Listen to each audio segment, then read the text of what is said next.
அனைவருக்கும் அன்பு மிகுந்த வணக்கம்.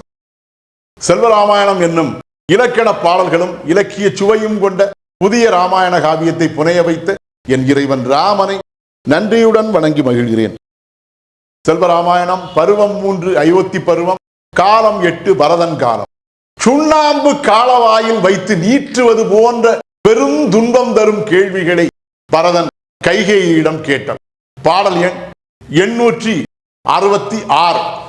ஆற்றாமல் முகத்தினிலே அறைந்தழுதோன் மீண்டும் ஊற்றுக்கண் யாவிலுமே உள் வெறுப்பே ஊன்றி போற்றிடாத மொழிகளெல்லாம் போய் அவள் மேல் தீண்டும் நீற்றுக்களமாகிடல் போல் நீற்றினன் சொல் இன்றே.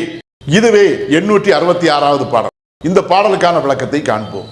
ஆற்றாமல் முகத்தினிலே அறைந்தழுதோன் மீண்டும் என்ற முதல் வரிக்கான விளக்கம், தான் கொண்ட துன்பங்களை தாங்கிக் கொள்ள முடியாமல் தன்னுடைய முகத்திலே அறைந்தவாறே அழுகையை வெளியிட்ட பரதன் அதை தொடர்ந்து ஊற்றுக்கண் யாவிலுமே உள் வெறுப்பே ஊன்றி, தன்னுடைய உள்ளத்தின் ஊற்றுக்கண்கள் யாவிலுமே தன்னுடைய தாயாகிய கைகேயின் மேல் பெரும் வெறுப்பையே ஊன்றி வைத்தவாறே போற்றிடாத மொழிகளெல்லாம் போய் அவள் மேல் தீண்டும்.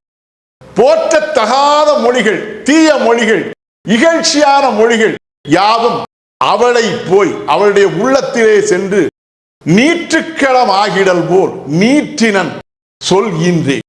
சுண்ணாம்பு காலவாய் போல், ஒரு சுண்ணாம்பு காலவாயானது சிப்பிகளை நீற்றி நீர வைத்து ஒன்றுமே இல்லாமல் தகர்த்து அழித்து சுண்ணமாக மாற்றுவது போல் கைகேயின் உள்ளத்துள்ளே அவனுடைய வார்த்தைகள் யாவும் சென்று தாக்கி அந்த வார்த்தைகள் சுண்ணாம்பு காலவாய் போல் செயல்பட்டு அவளை இல்லாமல் தகர்த்து ஒன்றுமே இல்லாமல் ஆக்குவது போன்ற பெரும் துன்பத்தை தரக்கூடிய வார்த்தைகளை அவளை நோக்கி அவன் வீசினான். இதுவே இந்த 866வது பாடலுக்கான விளக்கம். செல்வராமாயணத்தின் 867வது பாடல் மற்றும் அதன் விளக்கம் ஆகியவற்றை அடுத்த பகுதியில் காண்போம். இறையருளால் அடியேன் இயற்றிய நல்லதோர் இலக்கியத்தையே செல்வராமாயண காவியமாக உங்களிடம் தொடர்ந்து வழங்கி வருகிறேன். உங்கள் அன்பையும் ஆதரவையும் தொடர்ந்து தந்து இந்த புதிய ராமாயண காவியத்தை அனைவரிடத்திலும் கொண்டு சேர்க்குமாறு உங்களை அன்போடு கேட்டுக்கொள்கிறேன்.